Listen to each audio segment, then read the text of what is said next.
Now it's Sfarage taking the shot, scores! What a move! What a goal!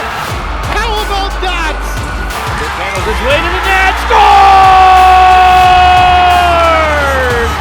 Oh my goodness! This is NOJHL Game Day. What's going on, everybody? I am Alex Bastyovanszky. It is great to see you again, and it is the final game of the preliminary round today for the NOJHL champion Sudbury Cubs at the Centennial Cup. The boys in blue will go toe-to-toe with another Ontario squad. It's Bears versus Fish as the Cubs face off against the champs from the SIJHL, the Cam River Fighting Walleye.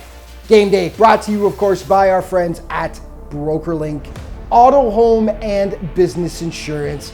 BrokerLink, life is confusing. Your insurance shouldn't be.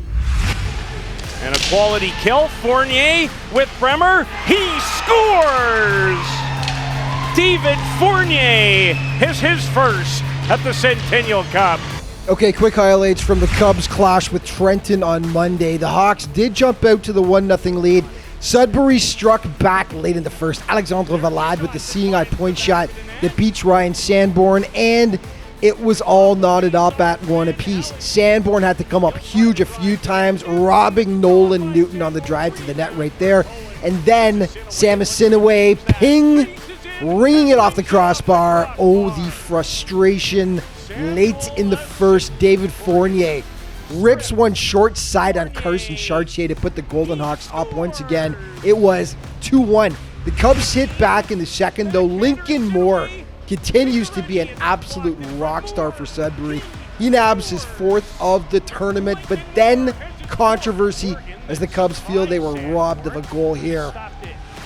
The reverse is turned over. Signoretti, he scores! Oh, what a shot by Signoretti. And they say no. Did he get bumped again? Oh, wow. Let's have a look on the replay. Asinaway with the initial shot before just reaching over, and it's a turnover. And a boot off the post. It's on the inside push. It's the push off to the top. Now, once upon a time in the CJHL, there was rules on a push off. If there was still enough proof that it was going to go in, whether the net was off its moorings or not, that would be allowed. Now I think that rule has changed. And Daryl Moxham, who hasn't had a whole lot of beef with anybody, might finally have one here. Frustrating. And Trenton took full advantage. Aaron Brown gives the Hawks a lead they would never relinquish in the third. They would go on to add two more tallies to make it a 5-2 final. Who knows if that Signoretti goal had counted, what might have happened. But now the Cubs need to refocus because they've got a massive game today. It's Sudbury taking on the SIJHL champions, the Cam River Fighting Walleye, a team that's been impressive at the tournaments. In their opening game, they knocked off the heavily favored Golden Hawks in overtime. They then dropped extremely close games, 3-1 to Grand Prairie and 3-2 to the Northern Manitoba Blizzard. They've got 2 points so far and are still in the hunt for a quarterfinal berth, so they will be hungry in this one. The Cam River Fighting Walleye have been really fun to watch this year, and you know, they kind of had a bit of an up and down season in the SIJHL, but man, they just rolled through the playoffs, going 12-1-1, and they swept Ironwood in the first round. Then they swept the Thunder Bay North Stars, who a lot of people thought were probably going to win that series handily over Cam River. Then Dryden almost took them the distance, but they did eventually get it done in 6 games.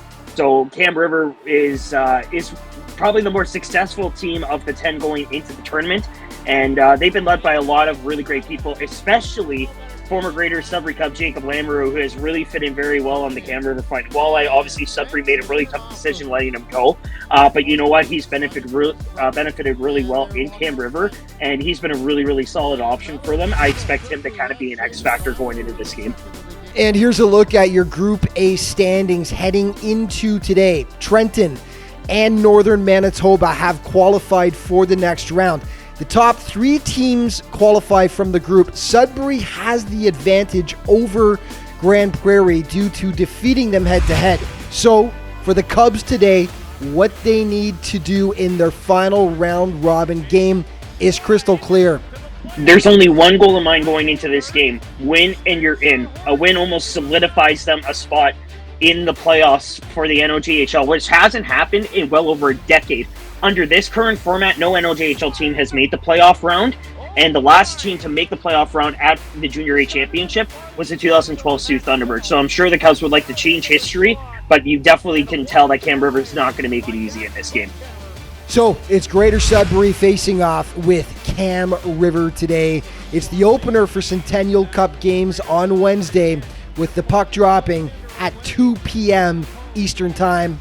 And if you want to watch Cubs games at the Centennial, each tournament game is available on a pay-per-view basis on hnlive.ca. Just head to their website, click on the game you want to watch, and you can sit back and watch every game from the Centennial Cup in Calgary. And that is it for today's show. Just a reminder, though, all throughout the Centennial Cup, you can stay up to date with everything that's going on with the Sudbury Cubs and their quest for gold by checking out the league's official social media outlets. Thanks for watching. We'll see you next time.